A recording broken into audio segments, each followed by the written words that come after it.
Bonjour. Est-ce que côté luminosité, tout est ok? J'ai l'impression que la lumière n'est pas top aujourd'hui. Bonjour, j'espère que vous allez bien, que vous avez passé une excellente journée. J'espère que, voilà, que tout va bien. Je vais faire un live très rapidement sur un sujet en fait qui intéresse beaucoup les assistants de direction parce que nous sommes amenés dans notre travail en fait à travailler avec les managers. Quelques secondes. Si tu me rejoins là tout de suite, je te fais coucou. Fais-moi un coucou dans les commentaires aussi et dis-moi d'où tu me suis. N'hésite pas à partager cette vidéo aussi parce que assurément, elle sera bénéfique pour quelqu'un même si elle n'est pas bénéfique pour toi directement. Alors, donnez-moi juste quelques minutes. C'est bizarre. Où est-ce que je suis? Quelques minutes. Mais je ne suis pas sur ma page. J'espère que je ne me suis pas trompée de page. Alors, je pense quand même que non. Quelques minutes, le temps que je partage. Si tu viens de me rejoindre, coucou Maïmouna, si tu viens de me rejoindre, fais pareil, partage, invite des amis. Ce que je vais dire pourra aider beaucoup de personnes. Donc, quelques secondes, juste 2 secondes, le temps que je laisse le temps aux gens de cliquer et puis que moi-même je puisse rapidement partager. C'est génial. Je suis sur la bonne page. Quelques secondes. J'ai l'impression que la luminosité n'est pas très top aujourd'hui, mais bon. We will deal with it. On fera avec. Bonjour à toutes les personnes qui se connectent.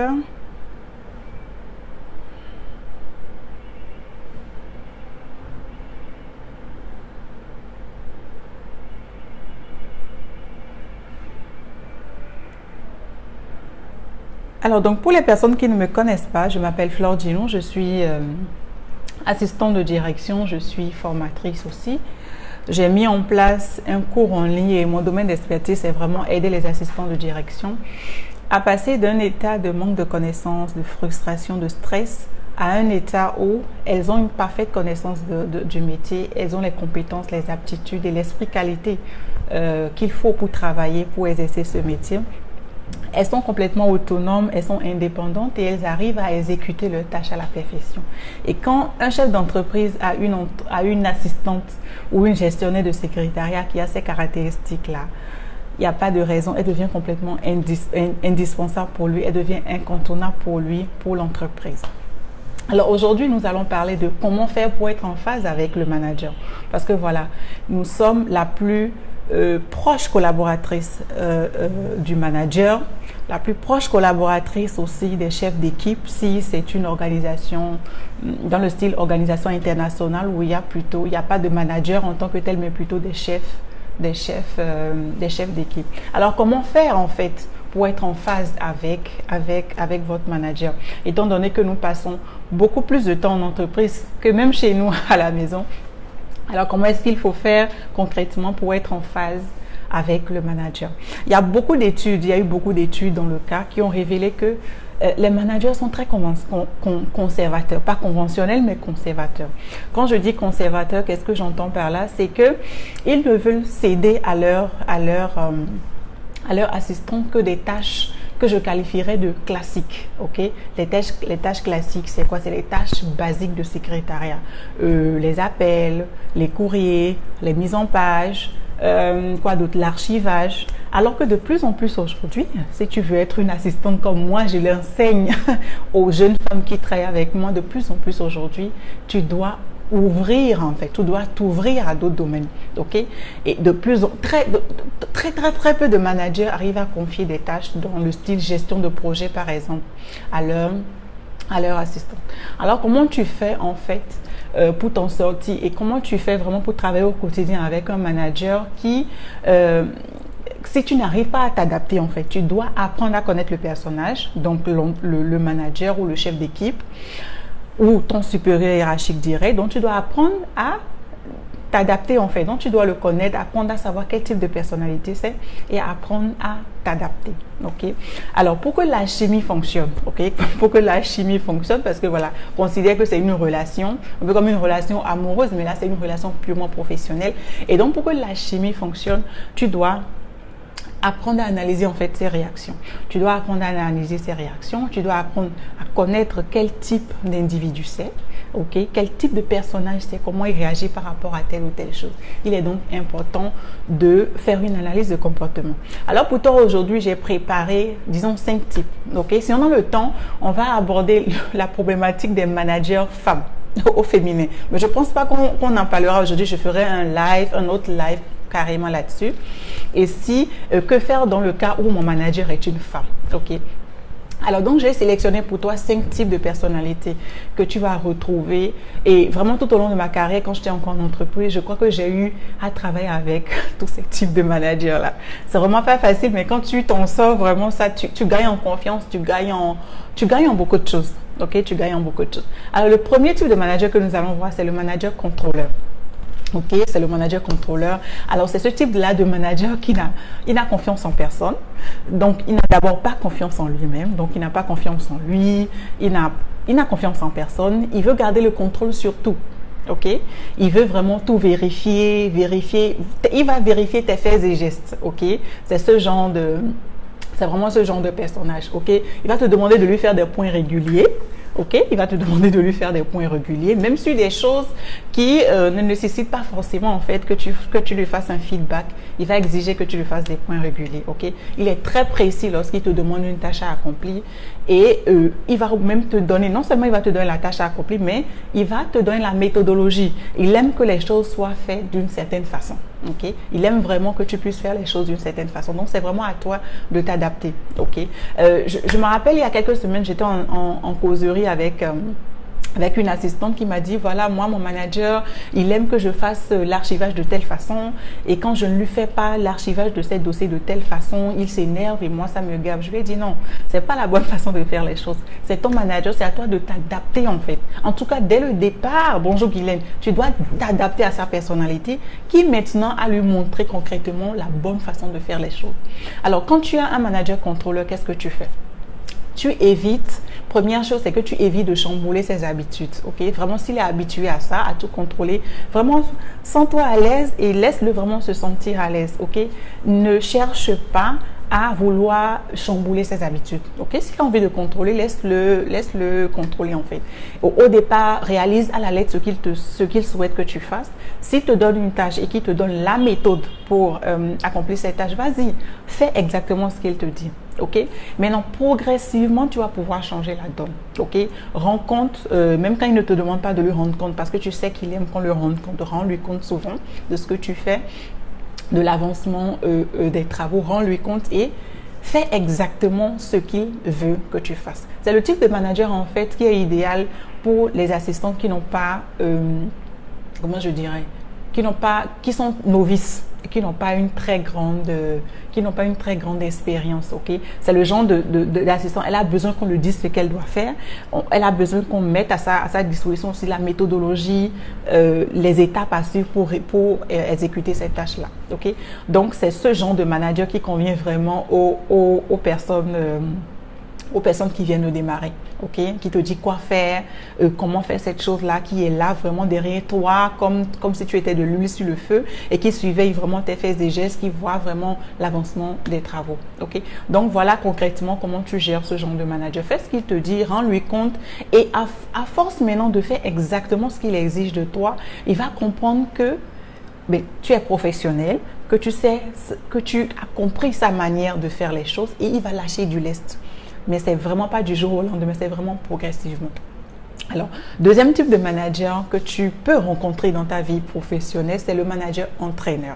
Alors, le manager entraîneur, il est vraiment result oriented. Lui, c'est vraiment le résultat qui compte pour lui. Ok, il est sûr de lui. Il sait qu'il est capable de faire pas mal de choses en entreprise parce que bon, peut-être qu'il a évolué souvent seul. Il sait qu'il peut faire beaucoup de choses en entreprise. Il est conscient des objectifs qu'il doit atteindre aussi. Ok, il est conscient des objectifs qu'il doit atteindre. Il est prêt à te laisser atteindre tes objectifs à toi. ok? Il décide de ce qui va être fait, il tranche sur la méthodologie aussi et il te motive en même temps, ok?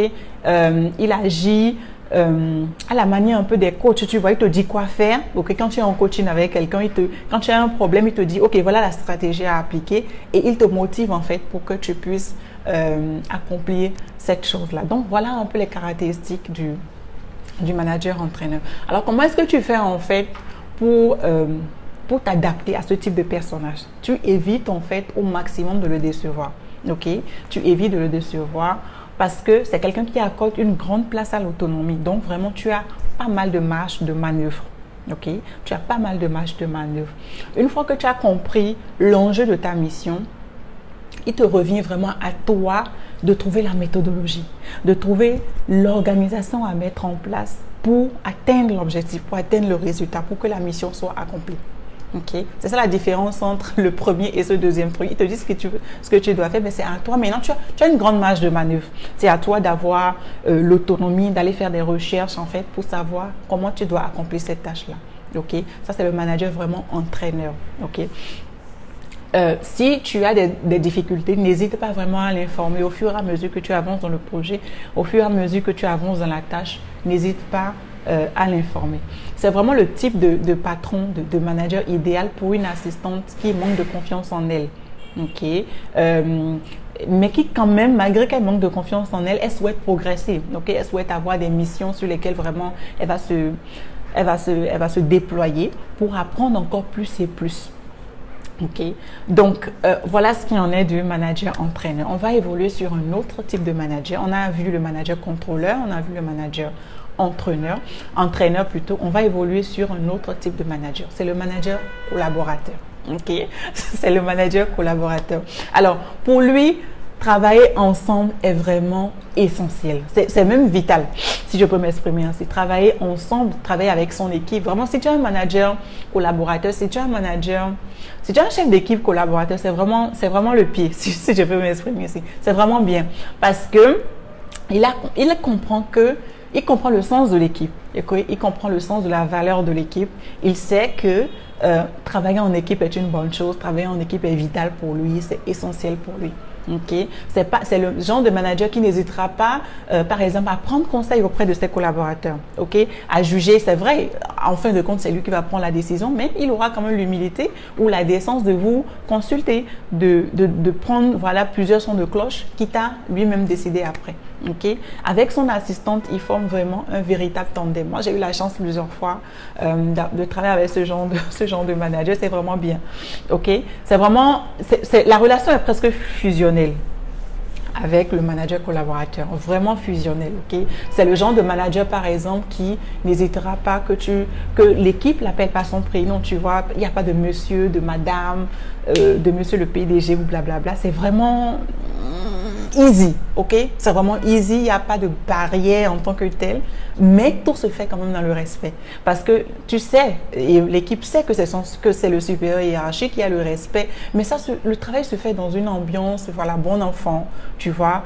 On rigole quand il faut rigoler, quand il faut être sérieux au travail, on est sérieux au travail. Il prend conseil, il prend l'avis des uns et des autres sur le projet, sur telle ou telle chose. Il essaie en fait, il ne décide pas tout seul, même si en fin de compte, au finish, c'est lui qui doit décider. Il essaie quand même de prendre conseil, de prendre l'avis de tout le monde. Ok? Et c'est quelqu'un tu vas remarquer, qui s'intéresse vraiment à ta vie. Il va s'intéresser à ta vie. Ok? En tant que collaborateur, il va s'intéresser à ta vie. Ne sois pas surpris qu'il vienne te demander, ok, comment ça va à la maison, les enfants, comment va le mari, comment va la femme. Et c'est quelqu'un aussi qui va, quand il a des événements privés, par exemple, il n'hésitera pas à vous inviter aussi. Okay. C'est vraiment le type de collaborateur famille, le type de manager qui aime vraiment collaborer. Parce que pour lui, le travail en équipe est vraiment essentiel. Il connaît la valeur des ressources humaines qu'il a à sa disposition et il sait aussi comment tirer le maximum de vous. Okay? Il sait vraiment comment tirer le maximum de vous. Il ne se met pas sur un piédestal. Bonjour Évangéliste Bona. Il ne se met pas sur un piédestal, non. il se met vraiment à votre niveau, mais voilà, le côté hiérarchique, ce n'est pas quelque chose qui est imprimé sur le mur, mais c'est quelque chose dont vous êtes consciente, c'est quelque chose dont l'équipe est consciente et vous savez que voilà, ça c'est le chef du bateau, c'est le boss de la maison, mais il ne se fait pas appeler boss, il est vraiment jovial, vraiment, il s'intéresse à tout le monde, il va s'intéresser à tes difficultés, il va s'intéresser à toi en tant que personne. C'est le genre de manager qui connaît en fait la vie, qui comprend la valeur en fait, la valeur humaine des gens. Et moi, j'ai eu vraiment la chance de travailler avec un collaborateur, ce genre de manager avec lequel j'ai gardé, comme tous les autres d'ailleurs. Et au passage, je te donne vraiment un secret de vie. Ne quitte jamais une entreprise, ne quitte jamais un manager fâché, si je peux m'exprimer ainsi. Dans tous les cas, quel que soit alpha, il faut toujours partir, il faut toujours préserver les relations parce que on dit dans ma langue maternelle que on ne sait pas où nous amènent les pieds en fait. Faut pas quitter un employé ou une entreprise sur de mauvais thèmes en fait. Essaie dans la mesure du possible de bien régler les choses. Du coup, moi aujourd'hui, quand j'ai besoin d'une recommandation et que j'en appelle à un de mes anciens managers, c'est vraiment avec plaisir. Et je souhaite pour toi que ce soit ça. Parce que la relation avec les autres, c'est un pilier fondamental de la vie. Ok, comme d'autres piliers. Mais la relation avec les autres est un pilier vraiment fondamental. Alors, comment est-ce que tu travailles avec ce type de manager? C'est vraiment easy de travailler avec lui parce que voilà, tu as carte blanche, ok? Tu as carte blanche pour travailler. Si tu es le genre à aimer prendre des initiatives, à toucher à plusieurs choses, tu vas vraiment te sentir à ton aise.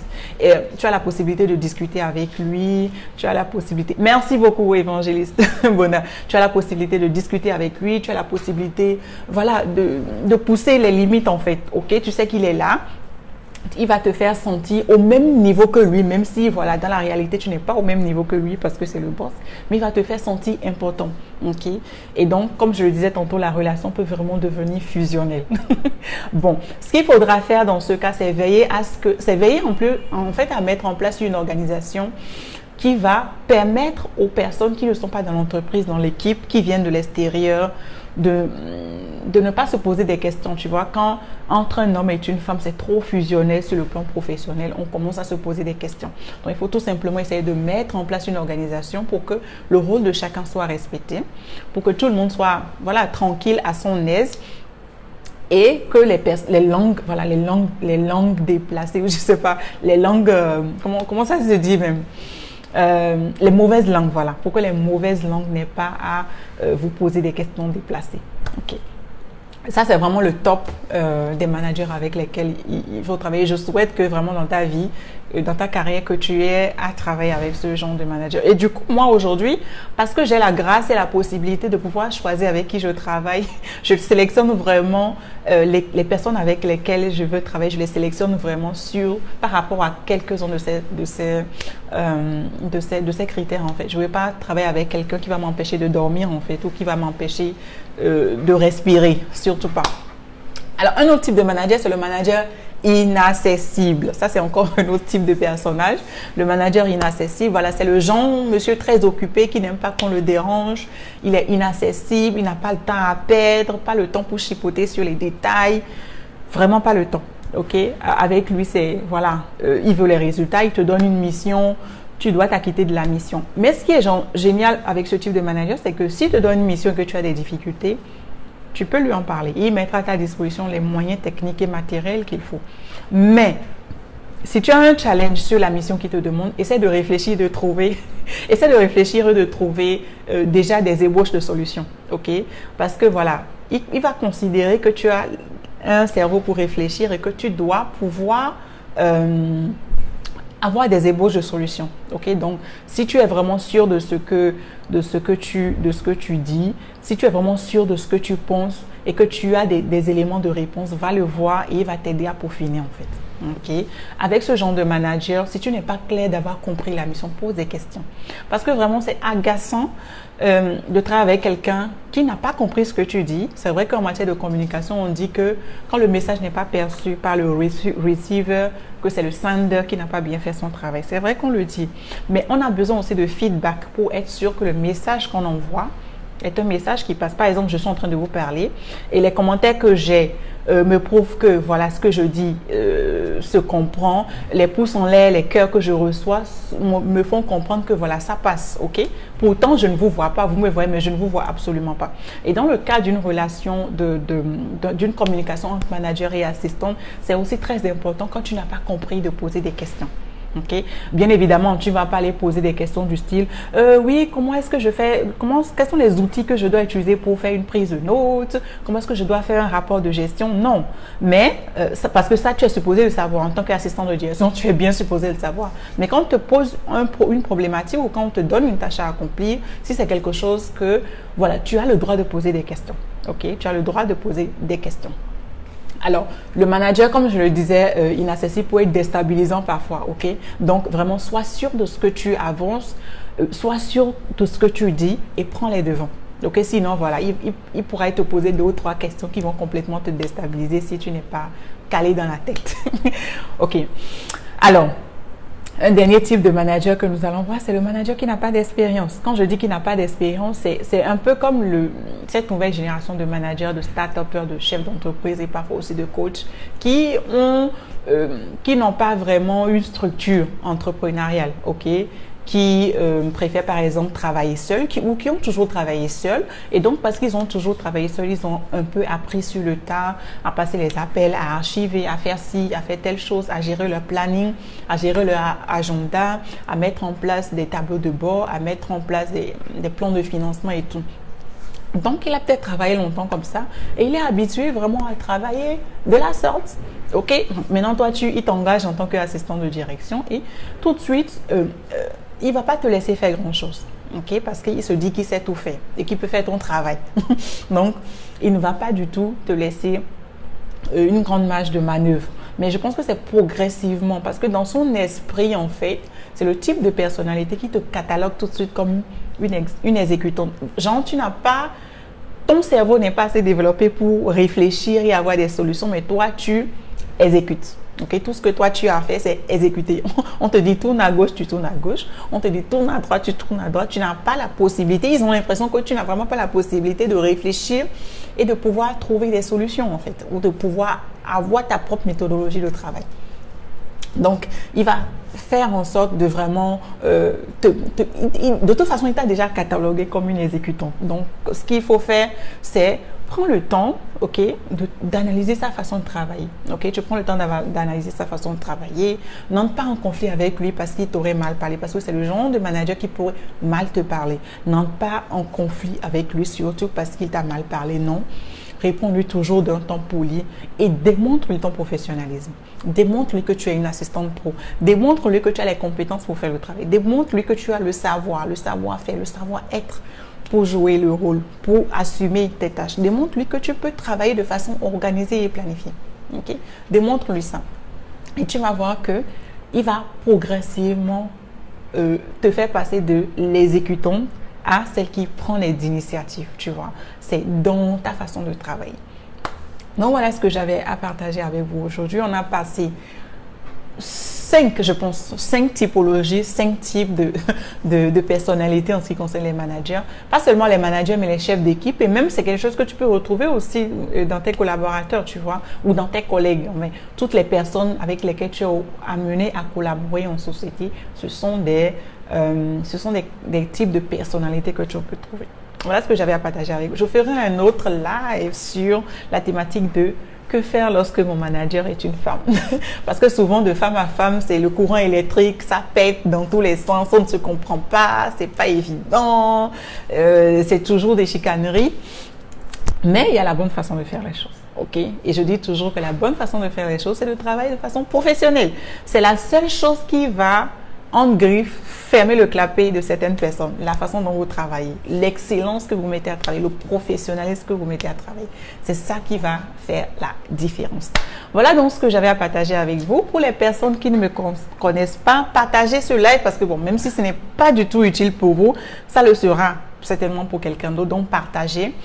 Pour les personnes qui ne me connaissent pas, je m'appelle Flore Ginon, je suis assistante de direction, assistante virtuelle, je forme les assistants de direction et mon domaine d'expertise est vraiment t'aider, toi, assistant de direction, à passer d'un état de manque de connaissances, de frustration, de stress, de mauvaise organisation, de mauvaise planification, à un état où tu as une bonne connaissance du métier maintenant. Tu sais exactement ce que tu dois faire, quand tu dois faire cette chose-là, comment tu dois faire cette chose. Tu es organisé, tu planifies bien tes tâches, tu travailles de façon professionnelle. Et parce que tu as toutes ces belles choses, tu es incontournable aux yeux de ton manager et des équipes que tu assistes. Voilà, c'est moi. Merci pour les cœurs, merci pour les pouces en l'air. Cornelia qui me dit comment être aussi pro que toi en te formant. Tu sais, tout ce que je sais aujourd'hui, tout ce que je sais faire, je ne l'ai pas eu d'un coup de baguette magique, je me suis formée. Et c'est d'ailleurs à ça que je t'invite. Si tu penses vraiment que tu as des lacunes, si tu penses que voilà, tu n'as pas été formé vraiment, tu as été jeté comme ça par les circonstances de la vie, que tu es devenue comme ça assistante sans vraiment formation, tu as regardé à gauche, à droite pour voir un peu comment ça se faisait, tu as glané les informations de gauche à droite sur le net. Si tu es dans cet état, si tu es conscient de tes lacunes, je t'invite vraiment à cliquer sur le lien qui est là-haut et à prendre rendez-vous avec moi pour une causerie transformatrice. Pourquoi une causerie transformatrice? Parce que c'est une causerie qui va me permettre d'aller toucher vraiment, d'aller voir en fait qu'est-ce que tu as comme lacune. Et par rapport à tes lacunes, je te ferai une proposition de formation sur mesure. Ok? Alors, c'était donc moi et comme je le disais, j'aide les assistants de direction à vraiment faire ce switch et cette transformation dans leur carrière professionnelle. Je le fais au travers d'un programme en ligne qui est mon programme signature, mon programme phare, le programme incontournable assistant de direction professionnelle qui est un programme de formation qui a beaucoup d'éléments, hein, un cours en ligne, un mentorat de groupe, un système de suivi et d'accompagnement où vraiment je t'assiste quotidiennement dans ton travail, de sorte à ce que tu gagnes en autonomie, que tu gagnes en indépendance et de sorte à ce que tu deviennes une assistante de direction complètement autonome et incontournable. Ok. Et c'est une formation aussi qui te donne un certificat en fin de formation. Vraiment, si tu as envie d'en savoir plus, clique sur le lien qui est là-haut et puis sélectionne un jour et une heure qui te convient pour que nous puissions nous parler. Voilà ce que j'avais à partager avec vous. J'espère que j'ai dit des choses qui vous seront utiles. Dis-moi en commentaire avec quel type de manager tu travailles. Dis-moi en commentaire avec quel type de manager tu travailles. Est-ce que tu as déjà eu dans ta carrière travaillé avec un ou plusieurs types de managers dont je viens de te parler? Et est-ce que tu as pris avant des mesures en fait par rapport au type de personnalité avec lesquelles tu avais à travailler? Voilà, ce sera tout pour moi. J'ai un appel dans 10 minutes. Non, mais même pas 10 minutes, dans 3 minutes. Je vais avoir quelques minutes de retard. Donc voilà, merci Estelle, merci, c'est gentil. Et puis je vous dis à très bientôt. Ciao, bye. Partagez cette vidéo, ça pourra aider quelqu'un. Ciao.